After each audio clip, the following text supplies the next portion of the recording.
What's up, guys? Mike from Buckets here once again. We just did our introduction for this new YouTube channel yesterday, and today we're going to start getting into actual tutorials, tips, and tricks, and all the fun stuff. So today we're going to be focusing in on a feature that I use quite a bit. The Buckets community, I see some people I talk to that use this a ton, and other people that really don't even know it exists. So I'm very happy to have the opportunity to introduce it, and over the next couple of videos really show the power of the tool and how I leverage it personally. And so the tool I'm talking about is the Sandbox. The Sandbox can be accessed if you're on your desktop computer. It's this icon up here in the right hand corner. It's got a little bucket and a shovel and a mound of sand. Hopefully that speaks Sandbox to you. We went through quite a few icons on our journey to landing to that one. The Sandbox, I like to think of it as my digital junk drawer of sorts, or maybe my rough draft zone. I've got a lot of things in my Sandbox, and we'll go through a few examples of what I have in mind, for instance. But it tends to be things that they could be sort of one-off notes or thoughts that have a limited shelf life. So if I'm headed, for instance, to the grocery store and I want to throw together my list of shopping items, that's going to probably land in my Sandbox. Or if I'm out and about and someone tells me to check out a website for later, or, oh, you should talk to so-and-so, and I just want to write down the name so I can go find him on LinkedIn later, that goes in the Sandbox. Also, when I'm perhaps taking notes or doing prep work, a lot of the times it might start in the Sandbox because I have ideas that are not properly formulated yet. They may not be mature enough to share with my team. And so it's instances like that where it's kind of a rough draft, and I put down notes and ideas, and okay, here's kind of a list of how we get from point A to point B, but I'm not 100% on it yet. And once those ideas start to mature and become ready for execution, then we have some really easy ways to transition them into the project environment, which tends to be for team collaboration, although obviously you can also use it for individual tasks or as well. So anyways, let's hop into my Sandbox. So if you look at my Sandbox over here on the right side, you'll see a bunch of kind of random stuff. You'll see I have a note with a link to the Screencast-O-Matic, which is how I'm talking to you guys. We've got Cricut shirts, saw an ad for them on Instagram, thinking about a purchase, so it's over here. Change propels growth. This was a quote that I just randomly ran into, and it found its way into my Sandbox because I wanted to kind of think on that later. Go-Go Squeeze, those are the little squeezy pouches my son likes. So I was at the store the other day. I didn't want to forget the right brand. Fermented turmeric up here. I was hearing on a podcast about the benefits of fermented turmeric specifically, so I wanted to go do a little research on that later. And if we go up and down here, you'll see I've got lots of just random stuff like this in my Sandbox, and sometimes there'll be checklists from a call that I might have with a client, or all the things I talked about when I'm doing card prep. So lots of interesting things. I'd like to walk you through real quick the 4 basic functionalities, and they are basic, and they're basic on purpose. We want them to be very straightforward and easy to use.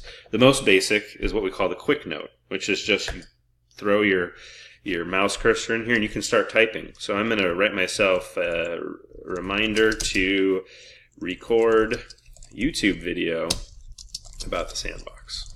I'll just throw that in there. Okay, and there it is. You see it right there. When you mouse over this stuff, you'll see there's little drag bars here in the corner. We can always reorder these things within our Sandbox. You see I put it up here now. I can also drag and drop these things into cards over in the project environment. We're going to get into that, though, I think in our next video. I just want to keep this one nice and simple so that we can get a good handle on the basic functionalities. In addition to notes, you can do checklists. So let's just do a simple 1, 2, 3, 4, 5. The checklist has all the same functionalities pretty much that you're going to find on your checklist and your cards. You can even, for instance, kind of self-comment on your checklist items here, so that if you wanted to kind of leave a deeper note about that checklist item, we can leave ourselves a note here. Yeah. Note goes here. All right. We can add labels. We can do all sorts of cool stuff.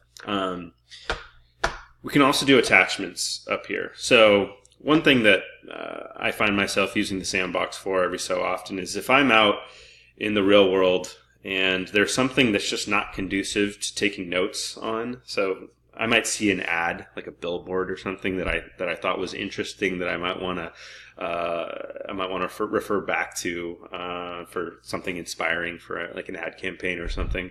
Or quite often we'll use the whiteboard. And the whiteboard is not super easy to copy down, especially in the same context of how it was drawn. So a lot of times what I'll do is I'll just pull out my phone and I'll take a photo of the whiteboard, and then I'll throw it into my Sandbox, and then something like that actually might make it into a card later, where maybe I transcribe some notes into the card, but then I don't want to lose track of the context of perhaps diagrams that we were drawing and all that sort of stuff. So we can do attachments. So to do attachments, the easiest way that I do it is just drag and drop it from your desktop. We also have it so that you can click the attachments icon, and that's going to give you a kind of a standard file folder structure from your computer that you can upload from. So we're going to drop this guy in here. It's my good friend Bill Lumberg. I don't know if I spelled that right, but and we'll throw his quote in here for the note on this attachment. That would be great. All right, so we'll save that. It's going to upload here. There you go. And then the final major functionality of the core Sandbox itself is the doodle tool. We can do some just standard doodles from a blank canvas if we want to. I'm not really an artist, so that's about as much as I can do. But we're not going to save that. Oops, sorry. Yeah, I do want to exit without saving. Okay. What I tend to utilize this for, though, more so is for marking up things that I want to give to my team. So oftentimes that ends up being screenshots. So for instance, let's say we're working on a feature or a piece of the website or whatever it might be. What I do is I take a screenshot of the site, and then I might mark that up with little notes here to show exactly where I'm talking about, and then I might sort of refer back to that on a checklist with more specific detail as to maybe changes that I'd like to see done. So let me just show you what that feels like. So if we go to edit image here, we see our fantastic meme, and we are going to mark this guy up. Let's see. Well, let's just keep it simple. Let's add a text bubble or a speech bubble. Do that. Okay, we can point to his glasses, that we might want to write here that we'd like to see these be blue. Okay, so we do this, we save it, and as you can kind of see here, it's been updated, and I could easily then grab this and pull it into a card that I want to use for reference. But like I said, we'll get into that on the next video. This is very much the basics of the Sandbox. If you learn to utilize those 4 features, I guarantee you that you're going to have a lot less things falling through the cracks. What I find for myself is that I don't have such a problem when I'm, for instance, in the office environment with all the time in the world to stay organized. Someone tells me that they need some help with something, they need something done, we need to prep for something, and I jump right into it. I do the prep work, and there's no problem. What I find is that when I'm not in the correct environment, so for instance, I'm at the office, I have the computer, I've got my monitors, everything's teed up for me, but maybe I'm doing 3 things at once, and I didn't want to, create a project and create some cards and do much of that prep work, but I might have time just to jot myself a quick note here, That's very helpful. When I'm on the go and I'm on the Buckets iOS app, and I see these things that might spark inspiration or ideas to come back to, people I want to talk to, whatever it might be. In normal circumstances, I don't know. I'm writing it down on a piece of paper on my hand, or more times than not, just sort of like committing it to memory and then later forgetting it. So I have one place now, one common place that's in the cloud that I can always get to from anywhere, from any device, where I can go back to these thoughts and determine if these are thoughts that I can execute on and junk, or do I need to let them mature, or are they ready? And I share them with my team, perhaps in a more final draft environment. So anyhow, that is the basics of the Sandbox. We'll be back at you tomorrow, where we're going to get into a lot more of the advanced ways that we use the Sandbox. It's still made to be very straightforward, but there's a few little like buckets hacks that I can show you tomorrow.